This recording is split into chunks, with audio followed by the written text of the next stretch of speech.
Toronto's Black Arts and Innovation Expo celebrates Black History Month by highlighting the achievements of forward-thinking creators. Francis Jeffers will be taking part. He is the curator of the International African Inventors Museum, and he's here to share some of the inventions created by Africans that we use and enjoy every day. And can we start with the potato chip? Oh, it's wonderful. I mean, this is one of the most popular items for people.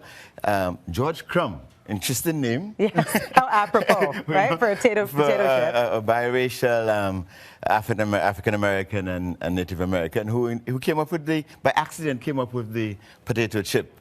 And that has been a favorite since he started in Lake Saratoga in the United States. Accident, you know what? Yeah. Great things come out of accidents. Yes, we hear this all the time with inventions. Absolutely. I mean, that's where the creative juices flow. Love it. And then we have Lonnie Johnson, who's a nuclear engineer. Tell us about Lonnie. But Lonnie, like kids and like making fun instruments, and came up with the Super Soaker, which is the most popular water gun in history. Yeah, my kids have two of those. Absolutely. So, yeah. Last year he had a check for $72 million.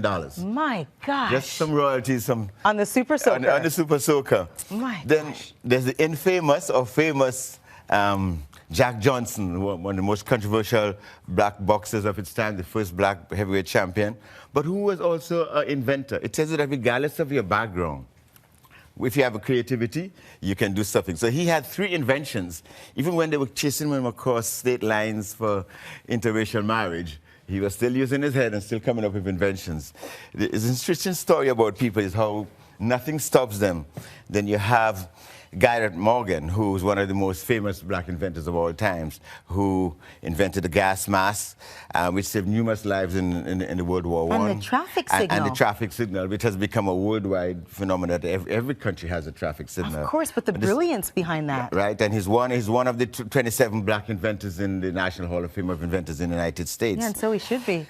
And then the peanut butter guy, Mr. George Washington Carver, who went ballistic with the peanuts and soybean and just created, you know, the peanut butter, peanut oil, and just maybe like something like 200 inventions and patents all about the peanut and soybeans. And as you say, it's curiosity, right? It's Absolutely. It's that insatiable sense of curiosity where just one step further, I can get this right. I'm onto something, but I'm going to stick with it. Yeah, absolutely, the spirit.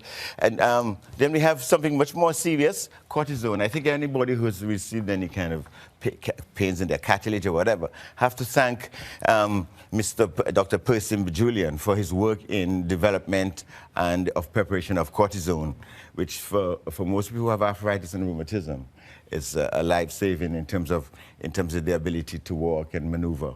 So, I mean, what we're looking at is the creative juices of people that even when we go back from the 1800s to present day, people are still performing and still creating. And you've been able to take this exhibit to schools right across this country, right all over the place. Yes, we've been all around central Canada, sharing with young people, motivating young people that they too can have their own legacy. So these people were not special people. They were people who made that step forward, used their creativity, got ideas, and produced things. And didn't give up. And they didn't give up. And that's why we try to encourage young people to do. Francis, thank you so much. You're this was most interesting. Really nice to meet you. Thanks a lot. We will have links to the Black Arts and Innovation Expo and the International African Inventors Museum on our website, canadaam.ctvnews.ca. We're back after this.